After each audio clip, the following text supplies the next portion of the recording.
Welcome to the Night Tube. I'm Stephen Knight, and I'm very pleased to be joined by Jake Wallis Simons. Jake, how are you doing? I'm well, thank you. How are you? Yeah, wonderful. Thank you very much. I was just saying to you before we started recording how much I love your new book. The full title is, and I want to get this right, Israelophobia, the newest version of the oldest hatred and what to do about it. So there it is. Excellent. So I've got plenty of questions about the contents of that book, but maybe you can just let us know a little bit about you and your background. What is it that keeps you busy? What do you do? Well, I'm editor of the Jewish Chronicle, which is the oldest Jewish paper in the world. I've been editor for about 2 years, and I also write for The Spectator, for the Sunday Telegraph. I'm a regular on Sky News, and do bits and bobs for others, but those are the main things that I do. And in the past, I most recently was a foreign correspondent for about 5 years or so, covering, beginning in about 2015, covering all the terror attacks. Remember the spate of terror attacks in Europe? So I was on the ground for the second story I did actually was the Bataclan attack. I was in Paris for that, and then I covered the terror attacks in Nice, Stockholm, Berlin, Brussels, Istanbul, Sri Lanka, and elsewhere. Wow. But also reported from Africa. I covered the Mugabe coup in Zimbabwe and the rise of Boko Haram in Nigeria and elsewhere. And Latin America, I reported from Venezuela and whatever. So I was a foreign correspondent for a while, and before then, I was a features writer for the Sunday Telegraph, for the Times. I've done some broadcasting as well for the BBC and others. So, and also I'm a novelist. I've written 4 novels. The hell of a CV there. Kind of, it's making me wonder what I'm doing with my life. I should probably try harder. Well, this thing is, it's sort of sounding more impressive than I think it is. So it's quite good to say it. I wanted to just touch on the title of the book, Israelophobia, because I mean you'll be well aware, somebody who's critical of political Islam or fundamentalist Islam, sometimes called Islamism, the kind of labels that can be thrown your way when you try and make sensible noise about extremism, the chief term being Islamophobia. I was just wondering, were you worried at all that people would see your use of Israelophobia as a way of co-opting that term of Islamophobia? And do you think in a way it might have made people, give them license to dismiss your work because that term Islamophobia is often used to just stifle legitimate criticism? Well, I think people who are prone to argue that Islamophobia isn't a worthy, valid term are politically more likely to read my book and get it. So, because they will tend to be quite sound on Israel, as it were. So I don't think they would dismiss Israelophobia because of their attitude towards Islamophobia. In actual fact, I chose the word Israelophobia partly with a slight tongue in my cheek with regard to Islamophobia, aware of the debate surrounding that word. And I just thought it would be fun to use it and provoke some of that debate. Although I don't go into it in the book, it's not really relevant. But in the book, I align, or I set Israelophobia alongside xenophobia and homophobia, containing it as in that bracket of hatreds rather than fears like arachnophobia or whatever. I don't really go into the Islamophobia part. Let's talk about Israel as an important place on the planet for British Jews, for instance, because I've had David Baddiel on this show and you referenced him in your book, and I really enjoy what David's got to say, and I enjoy his books as well, but you kind of make the point that he's not really invested in Israel at all, and he almost sees it as an inconvenience to his argument, and it can be, I think you find it a little bit frustrating that he kind of doesn't engage on that, similar to the way I found it kind of frustrating that he doesn't actually engage in the culture war, well, kind of dancing around it a little bit. And I'm just wondering, how valid is that approach? Because we've been told that singling out British Jews for criticism due to what happens in Israel is anti-Semitic, but on the flip side of the coin, you seem to have some sort of frustration with David Baddiel for not opining on Israel. Yeah, I mean, David he's a friend of mine, and he's a columnist for the Jewish Chronicle, so he works for me in that sense, I suppose. Although he might not like to be described as that. He does, I pay him and he writes for me, so I guess that's true. And I think we've had a lot of discussions and debates about Israel, and the section of my book that's critical of him, he read the first draft. We we hashed it out and we both agreed on the final version. So he's aware of our differences and is happy to have those. But subsequently, in a podcast with me, we had a bit more of a set to about Israel and anti-Semitism. And in a column subsequently to that, he wrote that I had checkmated him on Israel. That's a compliment, surely. Yeah. And I think that the discussion that we had that led to this checkmate, as what he describes as a checkmate, I hadn't actually realised that I checkmated him. That was his experience, not mine. But he said, I said to him, there was a bit in his new book, The God Desire, where he says that when he hears certain Hebrew prayers, even though he's an atheist, it moves him. He yearns for that Jewish experience, and he feels the great tragedy of Jewish suffering and the great triumph of Jewish survival. And I said to him, well, that's odd, because when it comes to Israel, you've said that you feel nothing. And Israel is surely the greatest triumph of Jewish survival, certainly in modern times and perhaps in history. And he said, yes, but Israel is a regional superpower. It's got nuclear weapons. It's got the qualitative military edge in the region. I can't see it as the underdog. I can't relate to it in that way. And I said, so what you're saying is people love dead Jews. Living Jews, not so much. It's the title of that Dara Horn book. People love dead Jews. And that struck home with him. And he said that was the moment of checkmate, where he'd fallen into the trap of relating to Jews as victims, but as soon as they refused to be victims, finding that he could no longer relate to them, as it were. So that was how he felt. And I feel like it's a complex area. I think that the problem with his argument for me, when he says that it's racist to blame Jews for Israel, the undercurrent of that is that Israel, is so bad, don't blame me for that. And so you're conceding Israelophobia in the argument, in my view.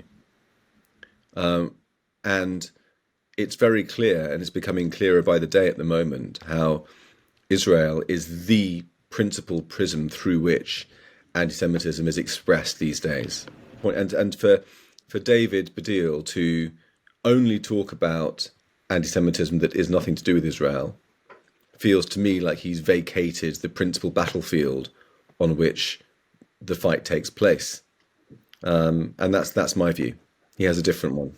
Well, it's an interesting conversation. I'm glad you two are having it, because you both seem very reasonable and level-headed on the topic, even though you're coming at it from sort of different angles, I suppose. But you said something then which I thought was really interesting, and it's this idea which seems to permeate the left, if we're going to be charitable about their attitude to Israel, and it's this power dynamic that they perceive. They see Israel as this huge superpower. They see it almost as an extension of America, of the West, of the Western might, in Western imperialism kind of thing. And I was just wondering, what would you say to that kind of criticism? People see, obviously, the attacks carried out by Hamas, and they kind of give that lip service for a moment, then immediately focus on the response. And I suppose it is correct to say that Israel is a bigger military superpower than the people in Palestine. I mean, how would you deal with that power dynamic criticism that comes your way? Well, put it this way: if Hamas was a bigger military power than Israel, Israel would have been wiped out long ago. Yeah, and that's the difference between the two.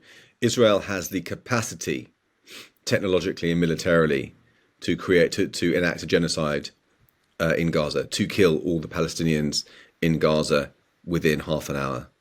If it has that military capacity, it's not doing it because those are not its values. Hamas does not have that military capacity, but it would do it if it did. And that is the difference between the two.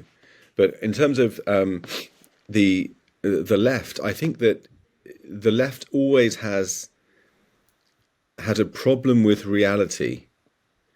And I'm talking about socialism, really. And the harder left you go, the more vivid this criticism holds, I think. By that, I mean that they have a tendency to see ideology first and reality second. Or we could say ideology first and morality second. And it comes down to a power dynamic, doesn't it? Where in this sort of Marxist idea that the main thing is to oppose capitalism, or in the modern version, to oppose colonialism, or in the racialized version that's popular today, to oppose white supremacy, to oppose racism. That's the most important struggle. And that end justifies whatever means you use. And it's important, in their view, to support the underdog, the person who's fighting against oppression, with a capital O, against capitalism, against colonialism, whatever it is, even if they are brutal, sadistic murderers. And that has been the case throughout the history of the left, on the left of the left, not the moderate left, in terms explicitly. I mean, I quote in my book, the socialist John Rees, in his book, made it very clear that even if he supports, Saddam Hussein, a brutal autocratic dictator, even though he is a brutal autocratic dictator, because he stands up to the West, therefore he supports him and he thinks that's the right thing to do, because ideology comes before morality. The important thing is the ideological framework. And the reality means that you end up aligning with the world's worst sadists and thinking that's okay. We've seen a very powerful example of that, and a dangerous one, in my opinion, years ago during the Corbyn period, where Jeremy Corbyn, because he opposes colonialism and because he opposes capitalism and because he opposes the West, i.e. ourselves, found himself calling Hamas and Hezbollah his friends, meeting Hamas in Gaza, meeting Hezbollah in Lebanon, and working for Iranian state television. That is the moral dead end that you end up going down when you adhere to these far left ideologies. That in his view, he was doing something good and right in calling Hamas, those despicable, bestial murderers, his friends. In terms of the Corbynite project, obviously he's got no chance of getting the top spot anymore, thankfully. His cult is still quite vocal on social media, but how do you feel in terms of Keir Starmer? Do you think he's got a better grip on kind of how to respond to what's going on in Israel at the moment? He's made some very positive and strong noises to the tune of Israel has the right to defend herself, etc. And do you think he's done enough to kind of clear out the Corbynite rot? Well, I mean, I would first just want to point out that what I just said, I mean, I don't want to give the impression that I'm against the left, or that I'm saying that all people on the left subscribe to that immoral blind alley that I described Corbyn as going down. I'm not saying that. I meant the hard left, and the further you go to the hard left, the worse it gets. And we've got to a point in Britain in 2023 where the more progressive you are, the more likely you are to support jihadism. It's astonishing. And I don't include the centre-left in that by any stretch of the imagination. Keir Starmer, I mean, I think he's doing a brave thing at the moment. I don't know what his political calculation is behind it, but he's doing a brave thing, an honourable thing, and he's shown a good deal of backbone, something that I did not think that he possessed, because he's known above all for his flip-flopping. In fact, at Tory conference, they produced a pair of flip-flops with his face on it. He flip-flopped on so many. He's flip-flopped on so many different things. Most egregiously, from where I'm standing, in the context of the current discussion, on Jeremy Corbyn. He was Jeremy Corbyn's longest-serving shadow cabinet member. He did his damnedest to get Corbyn elected in 2019. He defended him on national television when he was questioned by, as I recall, Andrew Marr. If Keir Starmer and his fellow shadow cabinet members had been more successful in campaigning for Corbyn, Corbyn would have been Prime Minister on the 13th of December 2019, and Keir Starmer would have accepted a position in his cabinet as Home Secretary or Attorney General or whatever. But then, after Corbyn lost, Keir Starmer won, and then proceeded to root out, in his terms, anti-Semitism from the parliamentary party at the very least, and to make a stab at uprooting it from the party at large. And that was effective. He took the fight to them, and he did a good job, and he's done a great job in the parliamentary party in particular. And I can't fault him on that. And up until recently, my interpretation of that was that it had a heavy dose of political opportunism in it, because he knows that if you want to win an election in Britain, you have to win it from the centre ground. That's the Blair lesson. He saw what happened when he tried to win it from the far left. Didn't work. Occupying the centre ground means rooting out the cranks from your party. The best weapon with which to do that is anti-Semitism, is the anti-Semitism crisis. And so he became tough on that because it worked for him electorally. That was my interpretation before. I didn't denigrate it. I applauded it, but I didn't feel that it was necessarily authentic, an authentic expression of his values. But how he's behaved since the October the 7th massacre in supporting Israel foursquare and standing up to the chorus of anger in Parliament, in the party, and amongst his voters, which looks like it might destabilise his chances of becoming Prime Minister, is hugely commendable. And I don't know how that fits into my previous understanding of him as being an opportunist.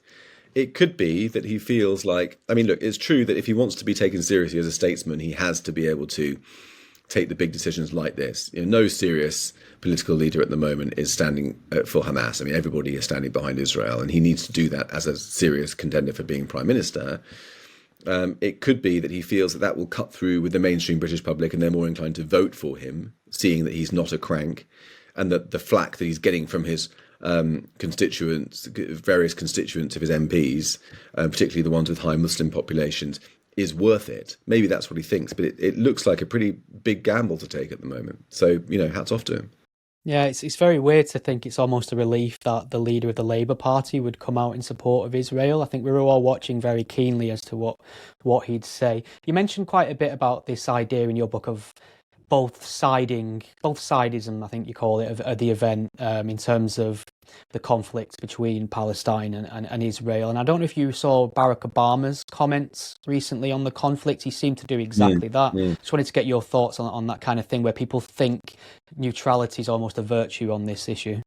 Well, I think that people conflate two things. The first is to have sympathies for the innocent people caught up on both sides.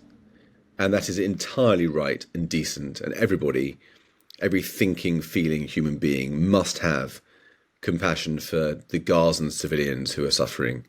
And of course, the Israeli civilians too. But I think to extend that and confuse it with, therefore, I must take I must judge them both equally, is wrong. You need to be able to hold the two things in your mind, that I've got equal humanity for both sides, but morally, this is right and this is wrong. I'm not saying across the board, there are some things that Israel may do which you might think are wrong, and some things you think are right and whatever. But I'm saying that judgment has to be separate from your expression of humanity. We're seeing that so clearly at the moment, where, from my time as a foreign reporter, I've got one or two old colleagues in Gaza, and I've spoken to them, actually, funnily enough, more than I've spoken to anybody in Israel. I'm not sure why exactly, but I have. And I feel desperately sorry for them and devastated on their behalf and really worried about them. And yet, this war is hell. And a just and defensive war is as much hell as an unjust genocidal war. And this, by God, is a just and defensive war. And it's important to have the humanity for the victims, while also tragically recognizing that in this case, war is a necessity and it's the right thing to do, even though it's causing such suffering. And that is to be a mature human being, I think. Yeah, I think people are applying this weird utopian kind of standard of armed conflict that just doesn't exist. No more so when Israel is involved, obviously. And I suppose, I mean, that leads me on to this area of conspiracy that follows anything to do with Israel around, especially social media exacerbates that considerably. And we saw this in the aftermath of some of the reports of Hamas's barbarism and things they had done. There was quite a lot of doubt from certain sections, to the point where the state of Israel decided they'd have to screen to journalists footage of some of the body-worn cameras of the Hamas terrorists, carrying out unthinkable acts of barbarity. And I mean, first of all, I just wanted to get your thoughts on having to do something like that. As to my knowledge, that seems fairly unheard of. And secondly, is this something that you was invited along to at all? Are you aware of what are in the contents of these videos? Yeah, I was invited. I didn't go. Yeah, totally understandable. It was screened first of all. Yeah, it was screened first of all in Israel, and then it was reported on widely. Then it was screened here, and there was no benefit to me going. But having said that, I've seen videos through my various journalistic connections that I wish I hadn't seen, which the public hasn't seen, and I don't know whether or not they're included in that screening. I didn't go to it, but I haven't heard that they were. That screening didn't even include the worst stuff.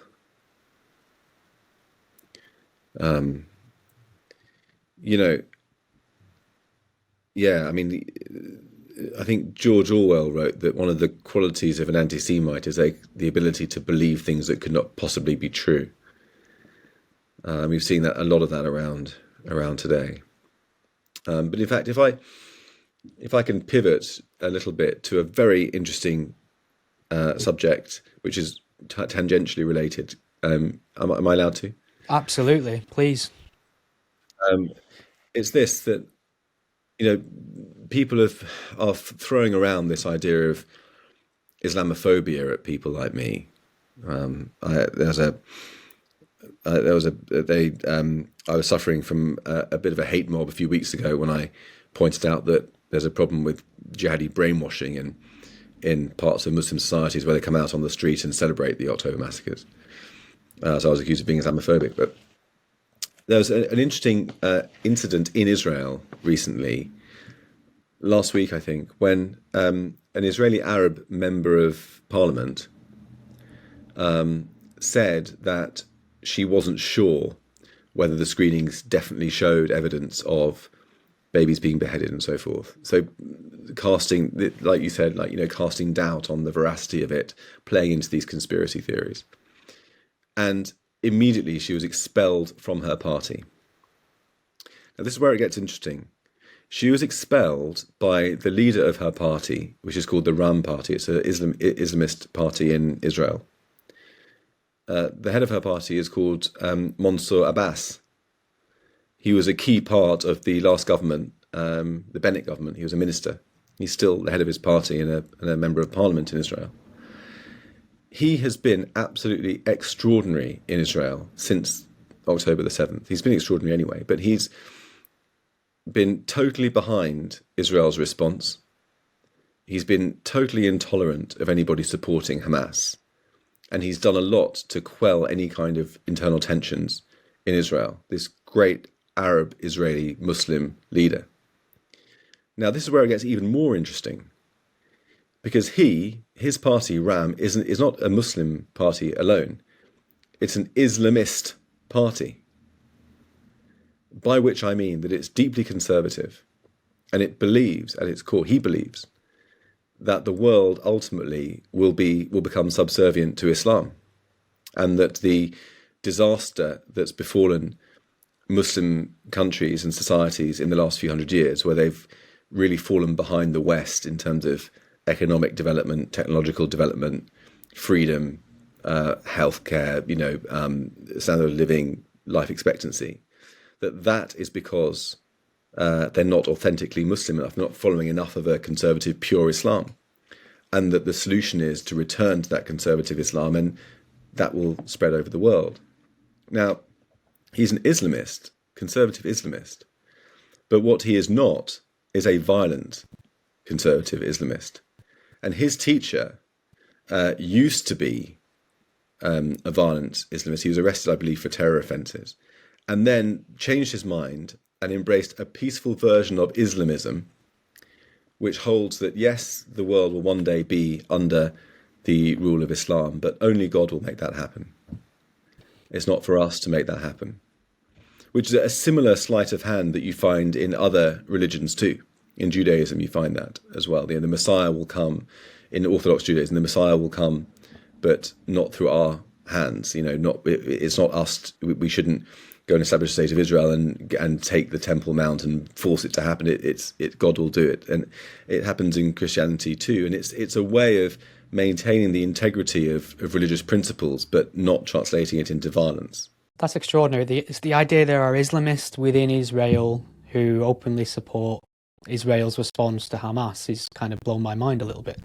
Exactly, and not just that, but one of the few rays of hope inside Israel has been the reaction of the Israeli Arab population.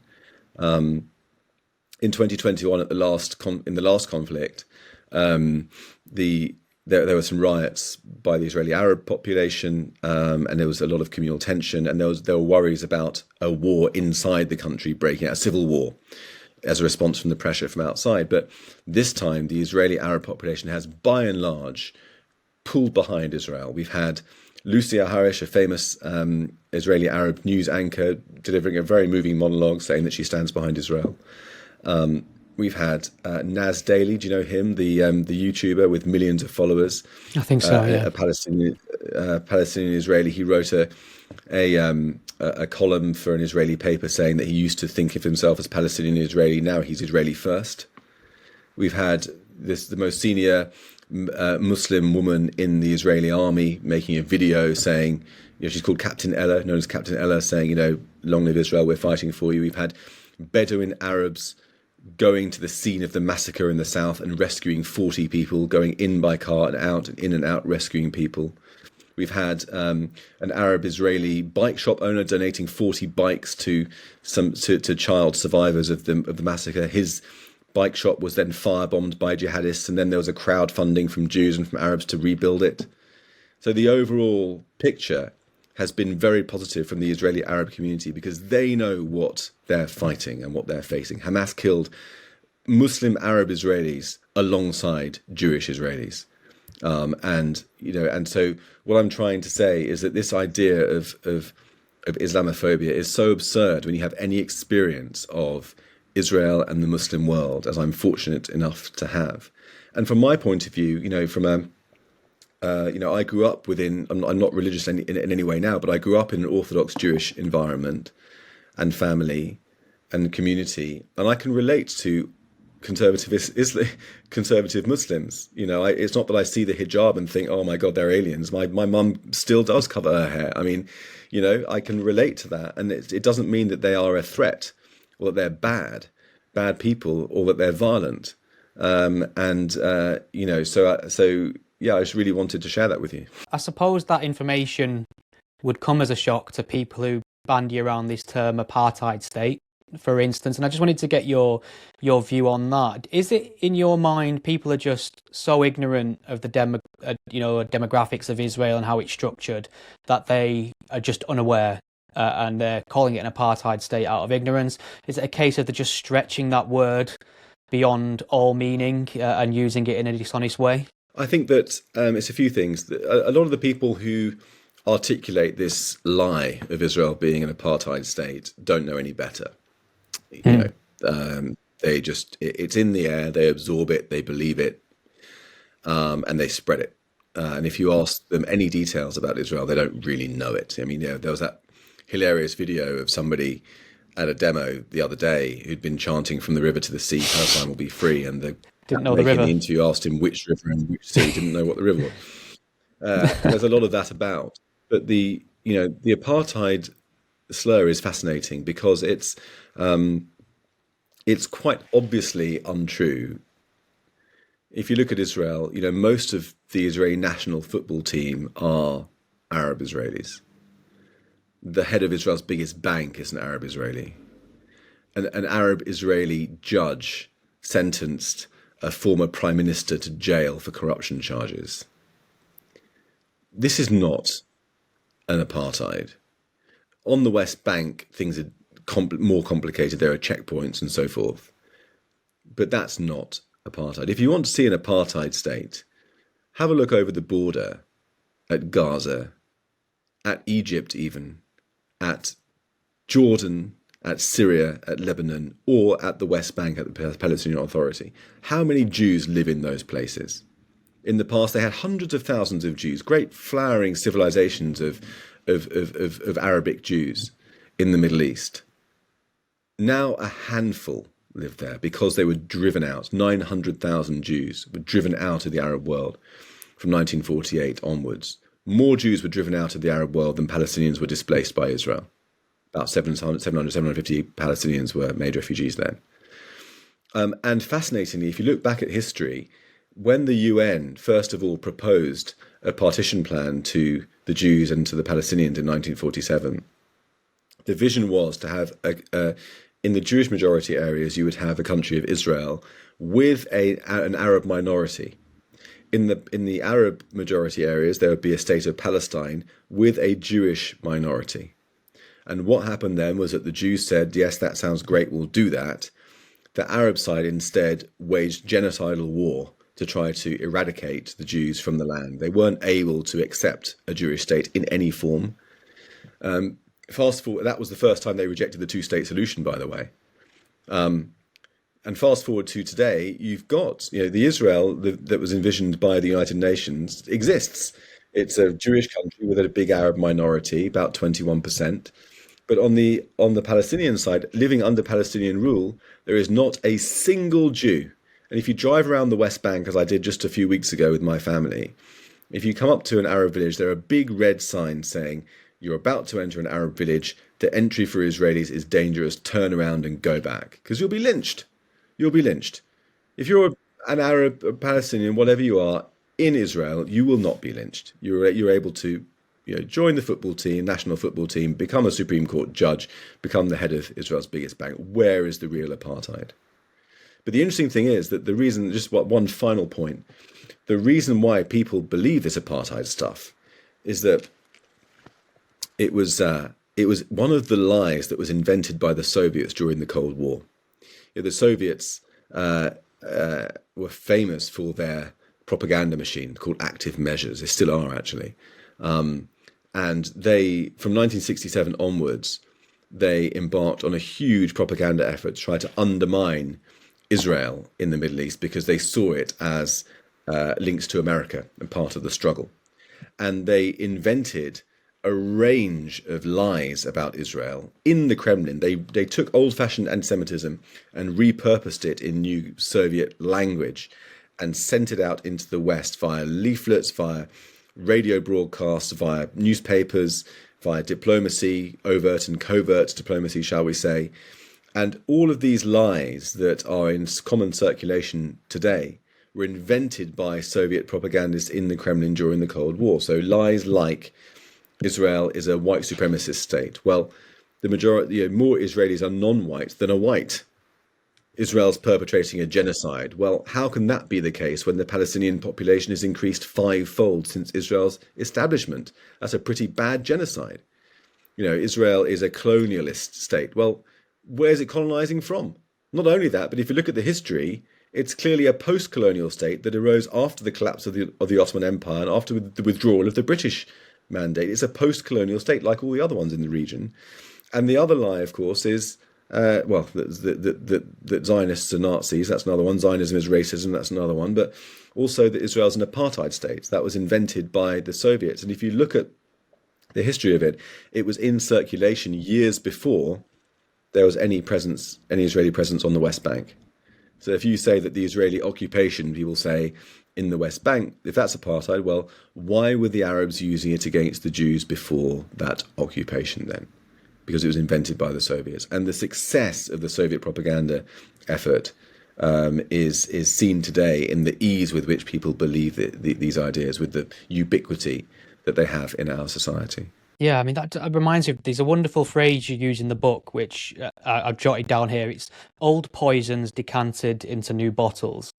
And that, I mean, does it depressing to you in the way that it just feels like history is repeating itself on this issue over and over again. And there's a new generation of people who buy into it, who are completely blind to the, the historic damage anti-Semitism causes, and they're not even aware half the time that they're on the street, shouting from the river to the sea and having no knowledge of what exactly that would mean. I mean, it's got to be a great source of concern, especially that it's coming from a seemingly much younger generation rather than something that's fading out with an older generation.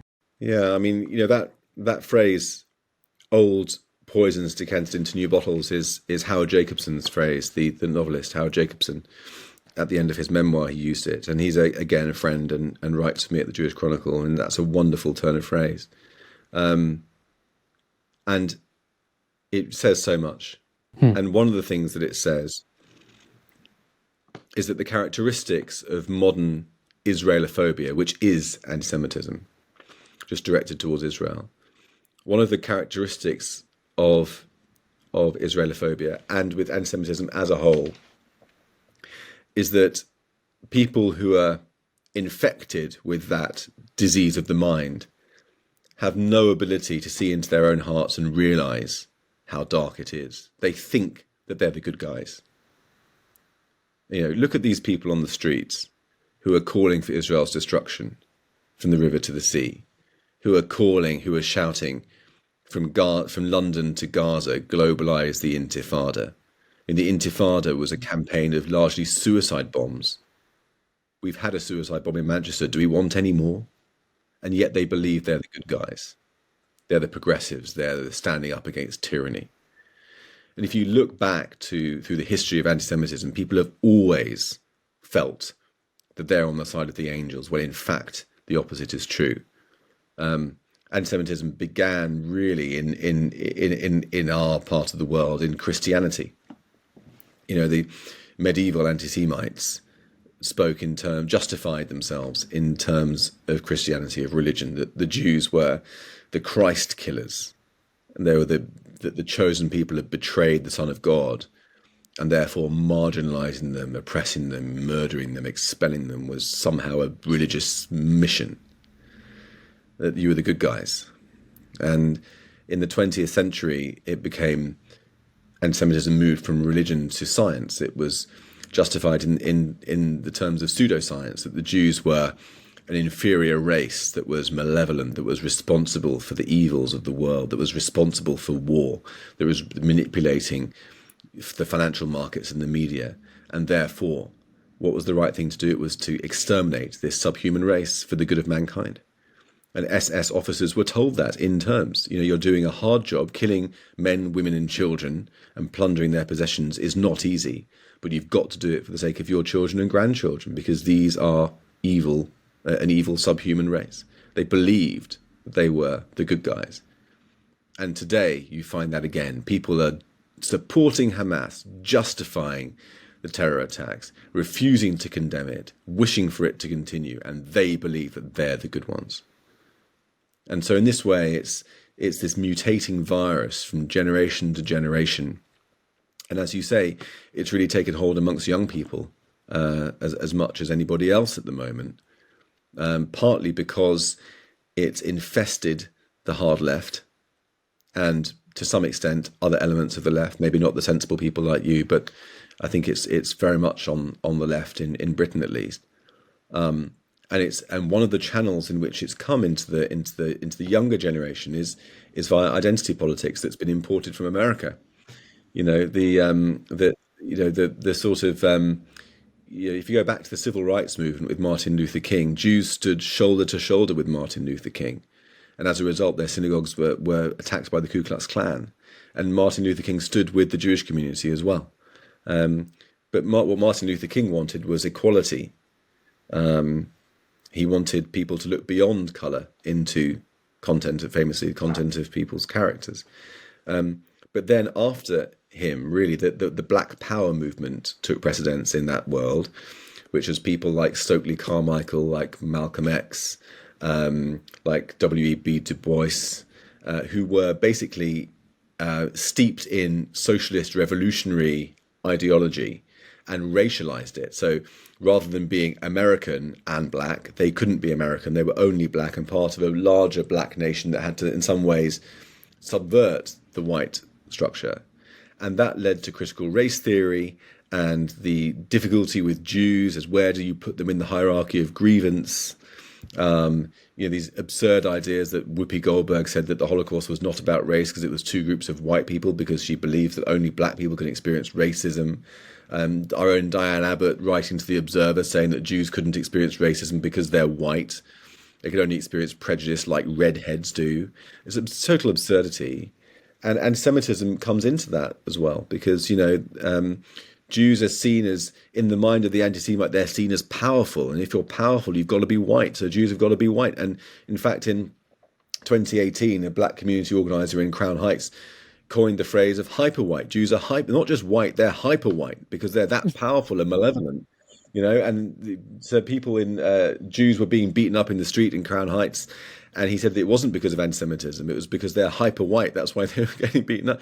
And so all this toxicity has ridden the wave of identity politics into Britain and really taken root in the young. So you've got that stream of identity politics, the highly racialized identity politics. You've got the Soviet propaganda. You've got age-old anti-Semitism coming from Christianity, which is still in the air here. Young people don't have a chance, and social media is decaying their faculties and causing them to believe preposterous things. So I think that's part of the reason why it particularly affects the young people these days. I mean, you mention it in your book, of course, this idea of Jews simultaneously being subhuman and superhuman at the same time. And is anti-Semitism a sort of unique form of racism in that regard then? I mean, other forms of racism exist and are prevalent to different levels in society as well, but they seem overtly dumb to me in that sense. They seem obvious, rather. And for me, anti-Semitism, it's wrapped up in conspiracy, it's pseudo-intellectual sometimes, and it can be harder for people who are not particularly tuned into it to spot and could easily fall into it without having any idea, potentially, that they harbour anti-Semitism. I mean, is it a unique case, really, anti-Semitism in terms of racism? I think it is, to be honest. I really think it is. It has this abiding sense that you're punching up against the Jews. Even if in 1940s Germany the Jews are herded into ghettos and starved and deported and murdered in industrial death factories, that they're still the enemy that's powerful, that has to be eradicated.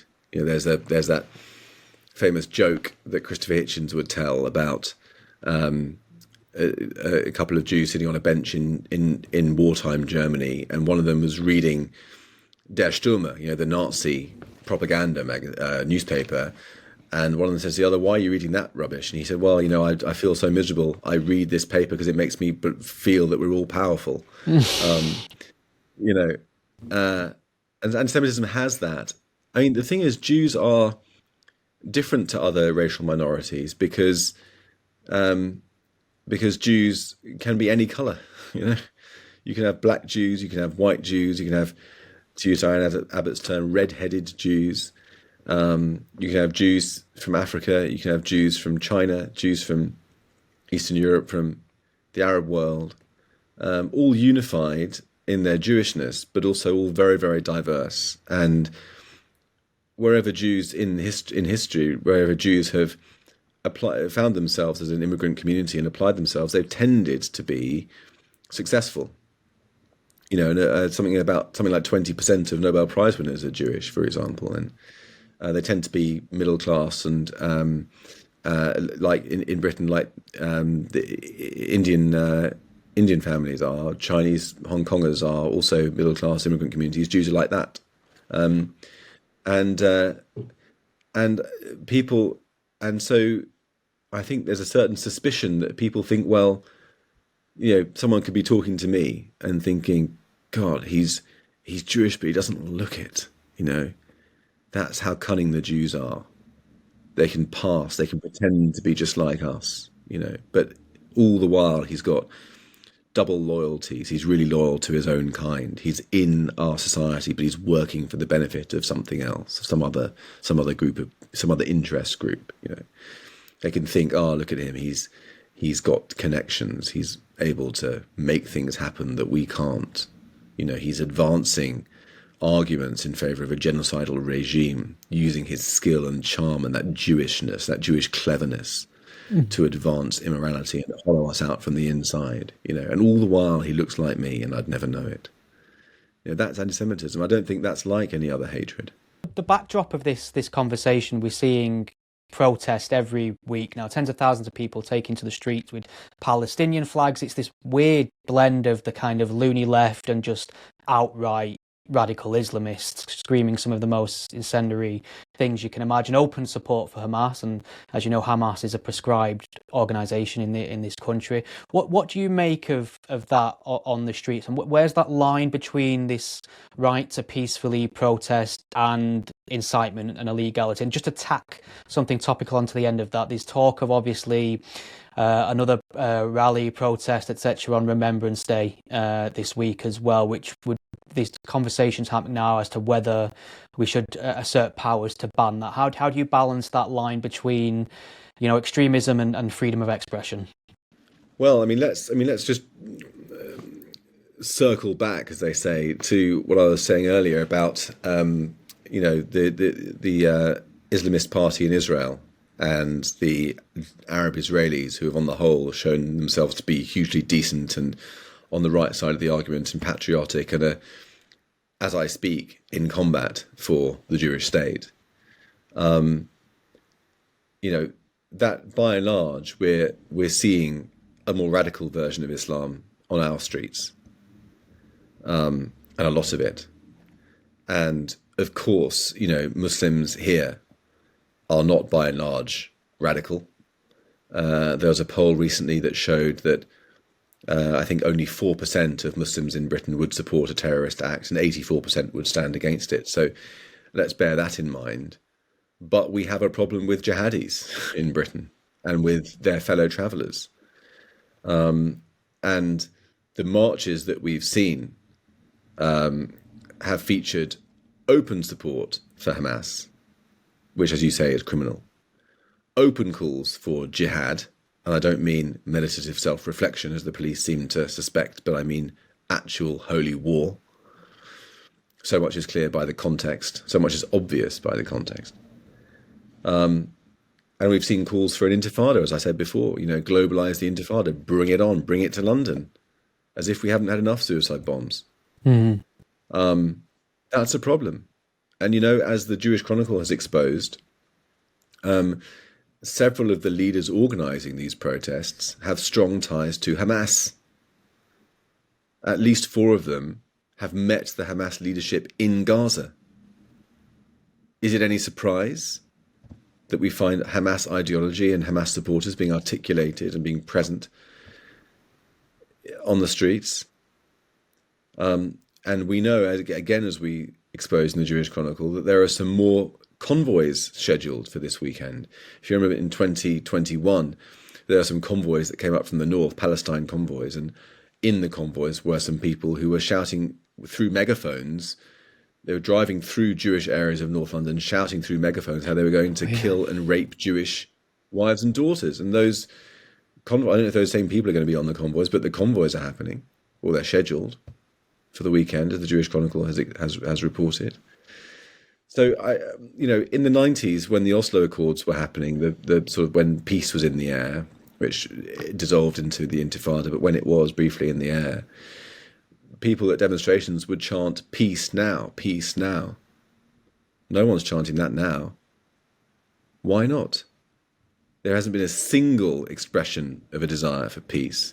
There hasn't been a single expression of sympathy for the 1,400 Jews and Arabs, Israeli Arabs, who were butchered, raped, mutilated, tortured, and the 200 odd who were taken hostage.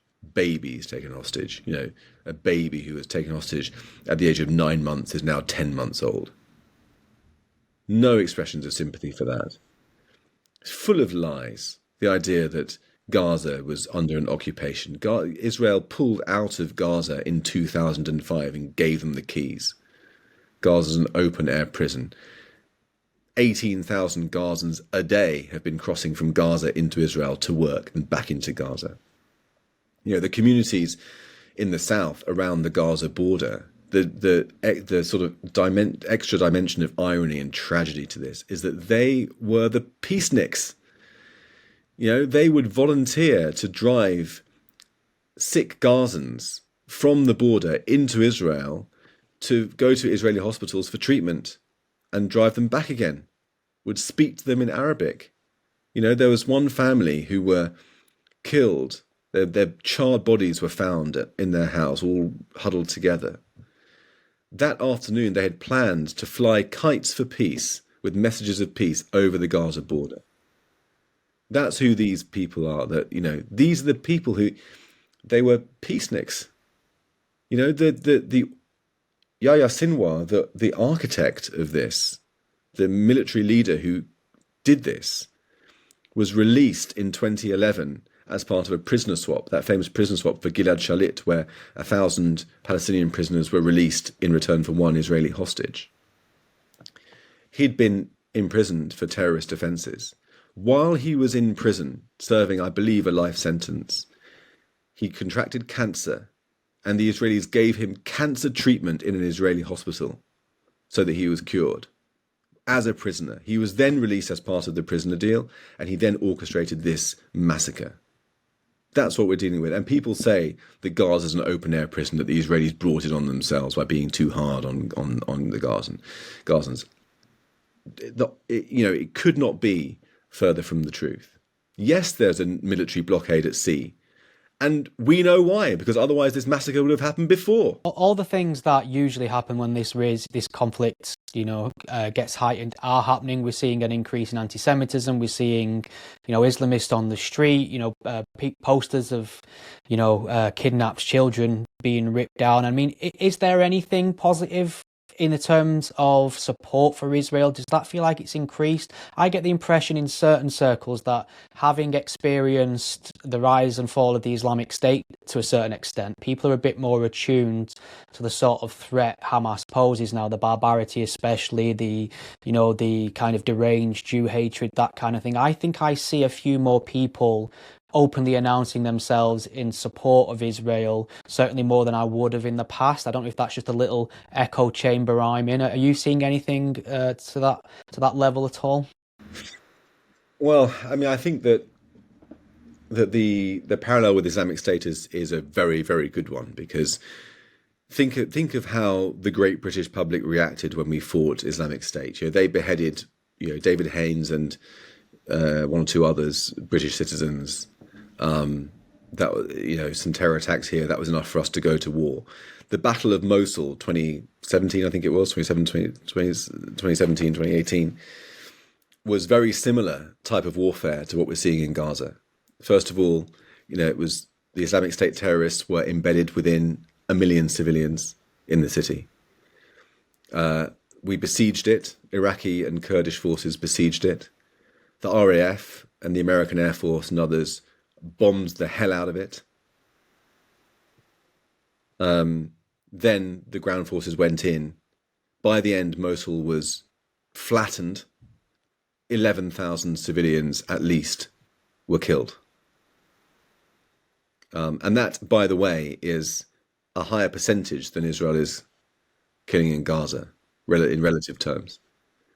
Did you see anybody coming onto the streets saying the RAF and the Americans are engaged in a genocidal war? Or did we come out and celebrate the Islamic State had been destroyed? The latter. Because it's never about the victims.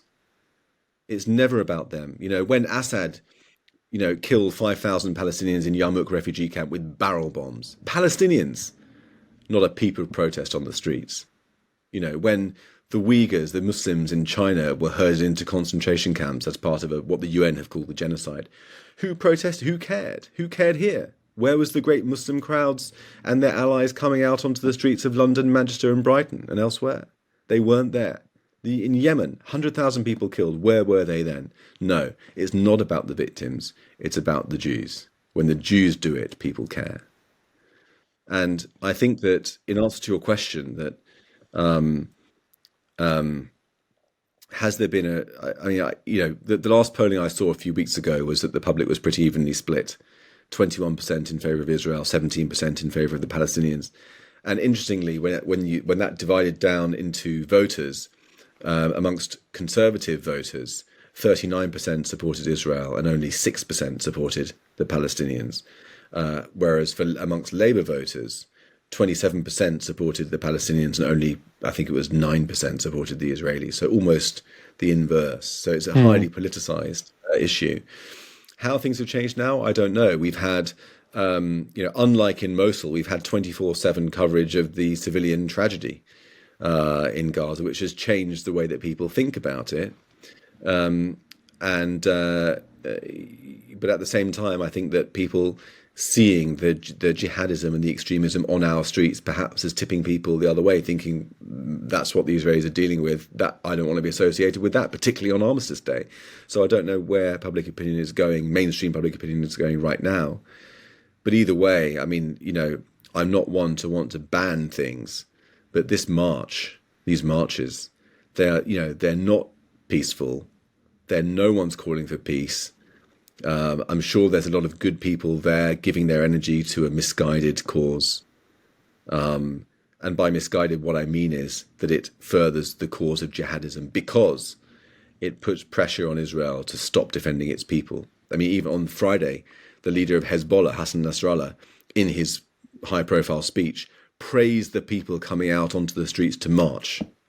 He one of the foremost terrorists of our times praised the marchers in London because he knows that it's working towards his ends. I'm not one to ban it, but there's a lot of criminality going on there, and I feel it's wrong. Yeah, I think the police need to do a better job of picking that out and certainly penalising people when they're found guilty of crossing that line. But I think we've just come up to an hour now, Jake. So I really want to thank you for coming on and speaking to me.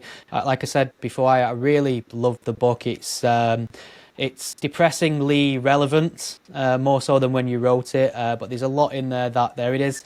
People will definitely get a lot from it. There's obviously a history lesson in there. There's a lot about, Israeli culture and politics that many might not be aware of. And I wasn't very well versed in the sort of Soviet influence on all of this either. So I learned a great deal from it. So thank you for that. Is there anything you'd like to point people towards before I let you get back to what's left of your evening? Well, if you want to watch me getting mobbed by haters, you can follow me on Twitter. But more importantly, I am just really trying to get people to read my book, not because it's my book and I've written it and I want to get my pound a copy or whatever it is, but really because I care about what the stuff it contains and I want to try to influence the way people think for the better. So I'd really be grateful if people were to buy it, read it, review it positively and share it. Jake, it's been an absolute pleasure. Thank you very much. Thank you so much. Thank you.